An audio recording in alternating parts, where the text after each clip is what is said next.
Jatuhnya rasa cinta bakal kemana memang tak bisa diprediksi. Kepada siapa kita jatuh cinta dan ingin melabuhkan hati, kadang tak sejalan dengan logika. Yang sangat kita cintai belum tentu mau menerima cinta kita.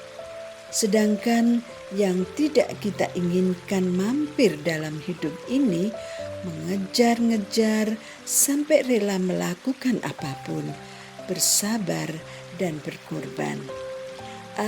Cinta memang sebuah misteri.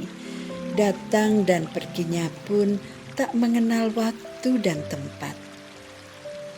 Itulah mengapa cinta mampu mengobrak-abrik perasaan, menjungkir balikkan rasa yang ada di setiap sudut hati ini. Terasa perihnya meskipun tidak bisa dielus.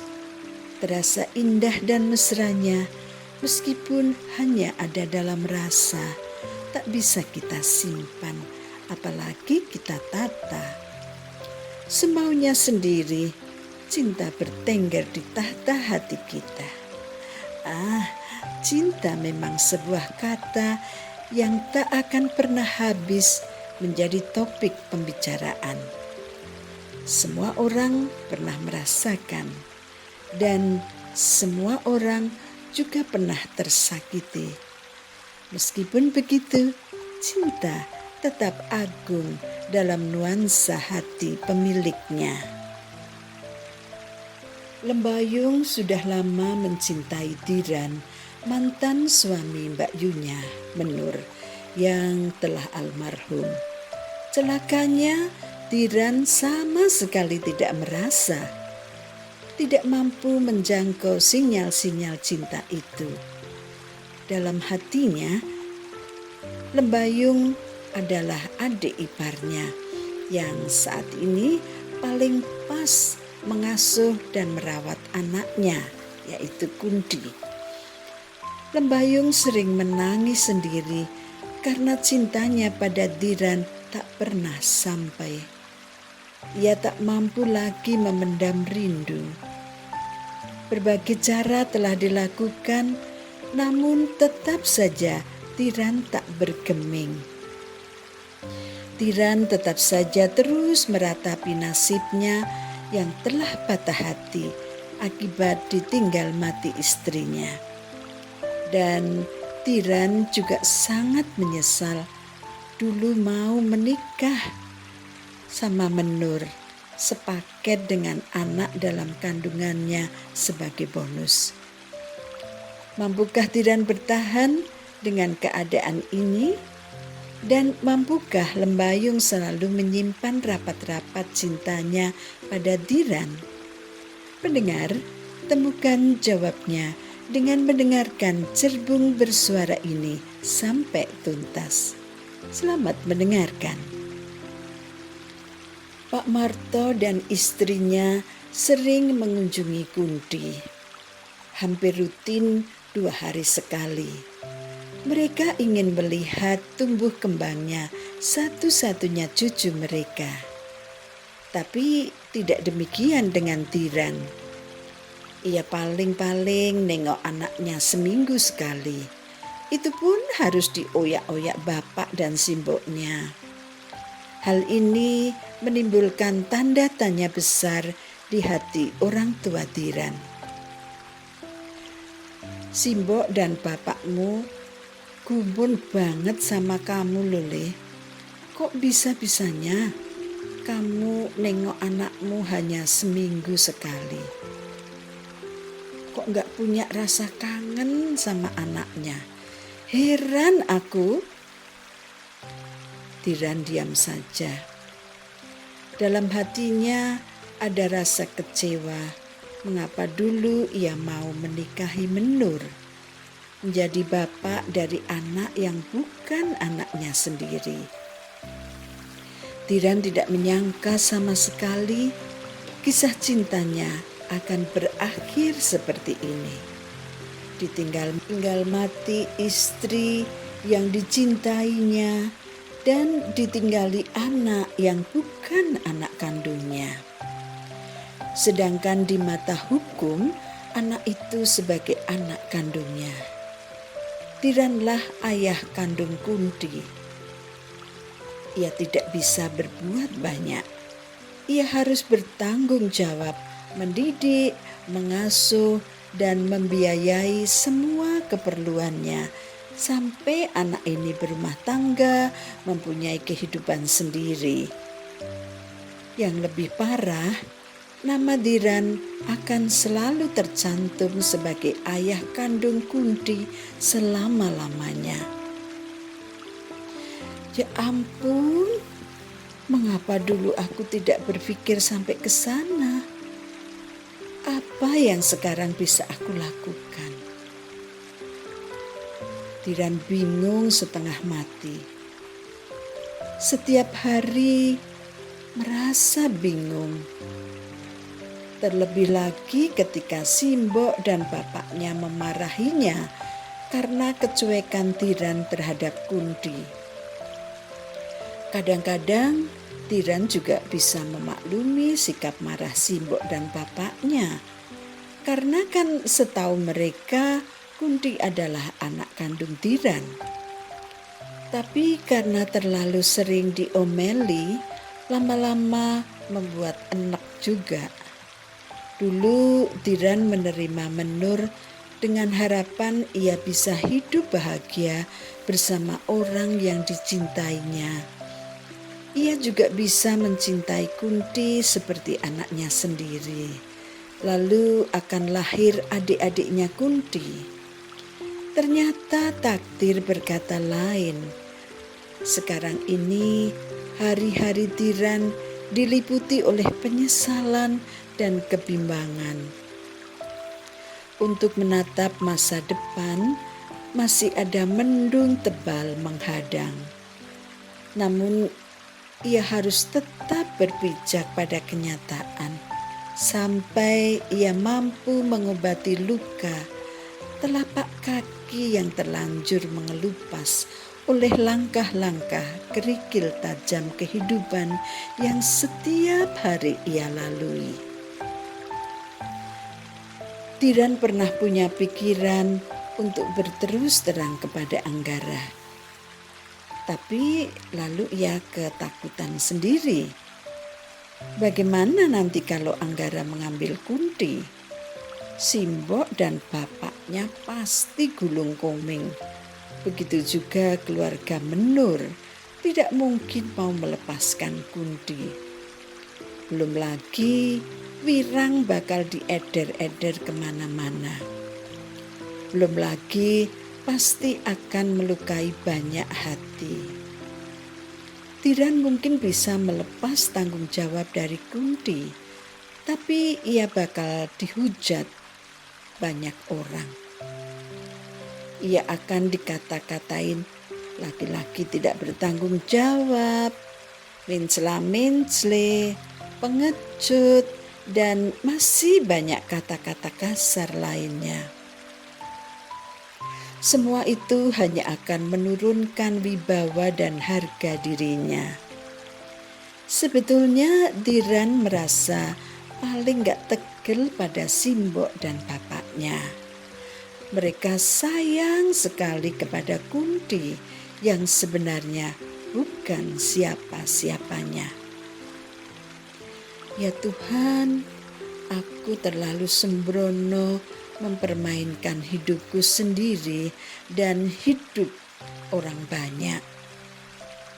Meskipun penyesalan Dhiran terlalu dalam, tapi akhirnya Dhiran memilih untuk menyimpan rahasia ini sampai akhir hayatnya. Menyembunyikan dengan primpen. Kunti, bayi Menur yang tinggal bersama simbahnya dan diasuh oleh buliknya, bulik Ayung, tumbuh menjadi bayi lucu dan sangat cantik. Setiap orang yang melihatnya pasti gemes, ingin mencubit pipinya yang cabi. Kunti juga merupakan bayi yang murah senyum. Senyum yang keluar dari bibir mungil itulah yang selalu menjadi penghibur bagi keluarga Darmadi dan keluarga Martono.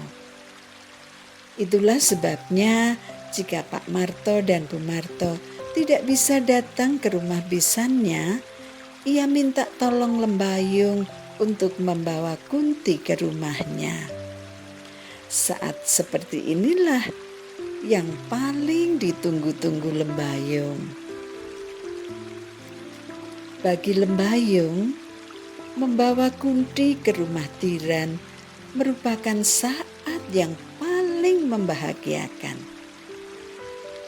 Kesempatan yang selalu diincar agar ia bisa bertemu dengan Tiran, ngobrol sampai tutup. Kalau Kunti berada di rumah Simbah Marto, biasanya Lembayung disuruh istirahat. Bahkan Lembayung juga diperbolehkan pulang. Kunti disuruh tinggal sehari atau 2 hari, bahkan bisa sampai 3 hari. Nah, bagian ini yang paling tidak disukai Lembayung. Ia akan kecewa jika disuruh pulang. Lembayung maunya tetap nungguin Kunti. Kesempatan untuk bisa bersama Tiran menjadi prioritas utama. Nah Ayung, Kunti biar di sini dulu ya, 2 atau 3 hari. Nanti kalau kami sudah hilang kangennya, Nak Ayung saya kabarin. Lembayung bingung sekali dan tidak mungkin juga berterus terang tentang keinginannya untuk tetap tinggal di sana. Dengan berpikir cepat, Ayung langsung memutuskan ia harus tetap tinggal agar bisa mendekati Tiran. Simbok, aku tidak bisa pisah sama Kunti. Kemanapun ia berada, aku harus selalu bersamanya. Kalau malam, Kunti sering bangun dan menangis. Yang bisa ngeneng-ngenengi ya cuma saya, Mbok. Jadi jangan usir saya ya, Mbok. Aku juga sudah membawa baju. Tentu saja tidak, Nak Ayung. Kamu boleh tinggal di sini sampai kapanpun kamu suka. Maunya Simbok tuh kalau Nak Ayung pulang biar bisa istirahat. Mumpung Kunti ada yang ngomong. Gak apa-apa kok Mbok. Di sini Ayung juga cuma mau istirahat. Kunti biar sama Simboknya terus. Juga sama bapaknya. Bu Marto melirik Tiran. Yang dilirik cuma senyum kecil. Tiran, Mbok sana, anaknya itu dibawa keliling-keliling desa, naik mobil sama Simbok dan Bule Ayung, biar seneng. Simbok tuh gimana sih? Kunti kan masih kecil, belum tahu apa-apa dia. Nanti tidak malah masuk angin. Dasar kamu sama anaknya kok enggak gemati. Bu Marto merengut sambil pergi ke dapur membuatkan susu untuk Kunti. Tiran diam saja, tidak merespon kata-kata Simboknya yang sedang mangkel dengannya. Untuk menghilangkan sikap cueknya, Tiran menggendong Kunti dan membawanya ke teras rumah diikuti Lembayung. Kang, anakmu cantik sekali ya. Lembayung membuka obrolan dengan memberi pujian akan kecantikan Kunti. Ia mendekati Tiran, sangat dekat. Lembayung mencium Kunti yang ada dalam dekapan bapaknya. Tidak hanya mencium Kunti, Ayung juga mempermainkan jari-jarinya. Begitu dekat dengan dada bidang Tiran. Bau tubuh Tiran terhirup Ayung. Bau tubuh khas laki-laki yang selama ini ia rindukan. Bukannya cepat-cepat menarik kepalanya, Ayung malah berlama-lama di sana. Tiran jadi sungkan. Untung saja Simbok segera datang. Tiran selamat dari telikungan Lembayung. Nih susunya cucuk cantikku, diminum dulu ya. Lembayung langsung menarik kepalanya dari dada Tiran, menerima susu botol dari Simbah Marto. Sini Kang, aku saja yang meminumkan. Jangan Nak Ayung, biar bapaknya saja. Bapaknya biar belajar, biar bisa memberi susu anaknya. Tiran merasa lega, terselamatkan dari ulah sembrono adik iparnya. Tiran mengulurkan tangannya meminta botol susu yang dipegang Lembayung. Biar aku saja Yung, biar Simbok lihat kalau aku juga bisa memberi susu anakku. Bu Marto terkekeh senang. Lalu ia pergi ke dapur untuk menyiapkan makan malam. Yung, mengapa kamu nggak melanjutin sekolahmu atau cari kerja saja? Enggak kok Kang, aku ingin membesarkan Kunti saja. Kamu juga harus memikirkan masa depanmu sendiri loh Yung. Kunti kan banyak yang bisa mengasuh. Ada simbah-simbahnya. Ini kesempatanku untuk mendekati Kang Tiran. Setidaknya Tiran harus tahu kalau aku bersedia menggantikan posisi Yumenur. Demikian pikir Lembayung. Norak sedikit, gak apa-apalah. Biar gak bertele-tele. Yang penting tercapai tujuanku. Lembayung berusaha menekan gejolak cintanya terhadap Tiran. Aku ingin jadi ibunya Kunti Kang, menggantikan Yumenur. Tiran belum mengerti maksud Lembayung. Ia menanggapi dengan enteng saja. Boleh saja, tapi disambi kuliah atau bekerja kan bisa. Kamu tidak perlu capek-capek mengasuh Kunti 24 jam sehari. Kamu tidak harus bertanggung jawab full. Sifatnya membantu saja Yung, supaya kamu tidak terlalu capek. Lembayung kecewa sekali. Tiran gak mudeng-mudeng, gak ngerti isi hati Lembayung. Apakah ia harus berterus terang tentang cinta terpendam yang ia tutupi rapat-rapat selama ini? Tinggal selangkah lagi, aku akan sampai pada ujung cintaku. Yumenur sudah meninggal. Berarti tidak ada lagi yang menghalangi cintaku. Tidak akan ada yang menyalahkanku jika aku menikah dengan mantan kakak iparku. Semua orang pasti akan setuju. Semua akan mengira pernikahan ini demi Kunti. Mereka tidak salah. Karena mereka tidak tahu jika cintaku pada Kang Tiran sudah lama bercokol jauh sebelum menjadi suami Yumenur. Sekarang bagaimana caranya supaya Kang Tiran melek akan cintaku ini ya? Lembayung menangis dalam hati. Ia jengkel pada Tiran yang gak ngerti-ngerti tentang perasaannya. Aku harus lebih terus terang lagi.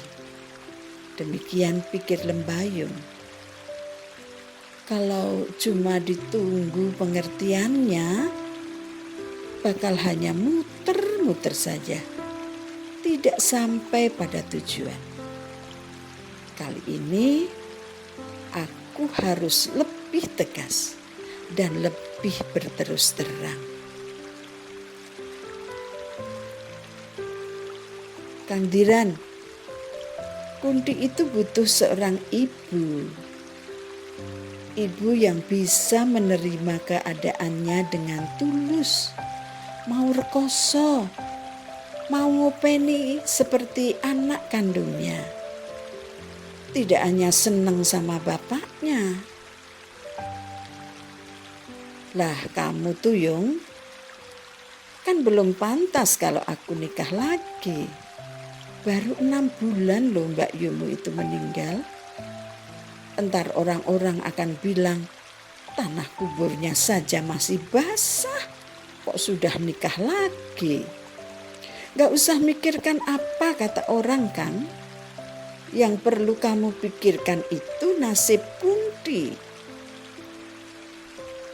Lagi pula kan aku juga belum punya calon. Harus nyari dulu Yung. Susah loh Yung.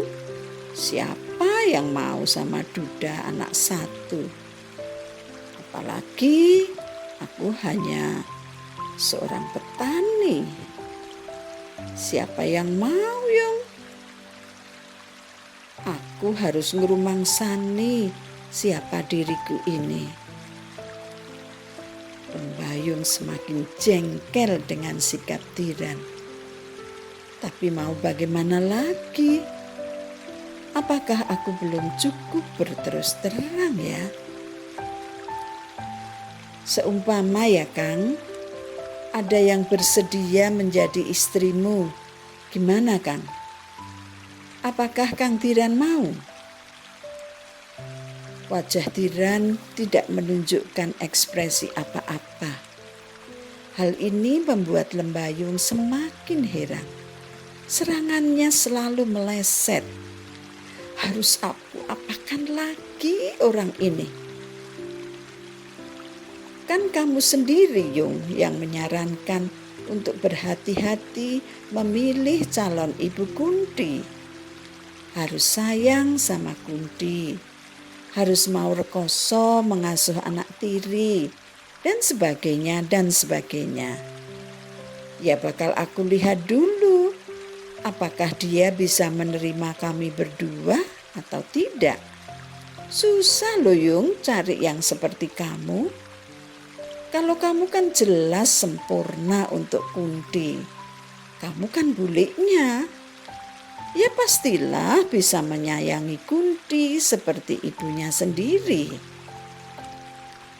Lembayung hampir menjerit. Sikap Tiran benar-benar menjengkelkan. Sudah ada di depanmu Kang. Pilihlah aku jadi ibunya Kunti. Apa yang kamu lihat pada diriku toh Kang? Aku bersedia jadi istrimu Kang. Tidakkah kamu merasakan tatapan mataku, getar hatiku? Semua menyiratkan cinta untukmu. Mbok kamu tuh peka sedikit toh Kang.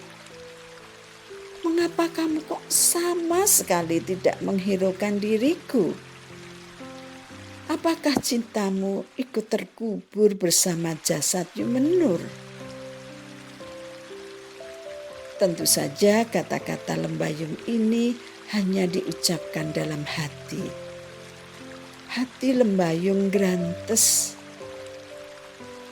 Yung, kalau aku sudah dapat pengganti ibunya Kunti, kamu terpaksa harus pisah dengan Kunti ya Yung. Berat juga ya Yung. Begitu juga dengan Simbok dan bapakmu. Kunti pastinya lalu tinggal bersamaku dan ibu barunya. Juga dengan Simbok dan bapakku di sini. Ya Tuhanku, Lembayung mengelus dada. Sini, biar Kunti aku tidurkan di kamar. Ayung mengambil paksa Kunti dari gendongan Diran. Agak kasar karena mangkel. Untung Kunti tetap ngelepus tidurnya setelah minum susu sebotol. Sebelum melangkah, Ayung bergumam, goblok kok dipelihara. Sambil pergi menjauh, Lembayung menatap Diran sinis. Ia mangkel, kecewa, benci, dan bahkan putus asa campur aduk menjadi satu. Diran cuma melongo menatap Ayung tanpa tahu apa yang salah dengan dirinya. Kok dikatakan goblok? Nah kok malah marah? Batin Diran.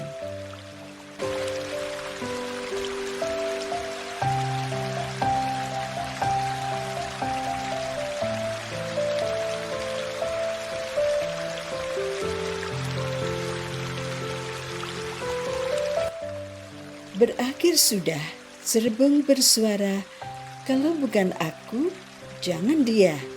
Episode ke-28 ini. Kita berjumpa kembali di episode selanjutnya. Jaga untuk tetap sehat dan bahagia. Tebarkan senyum pesonamu agar terpancar aura cinta kasih terhadap sesama. Sampai jumpa. Tuhan memberkati.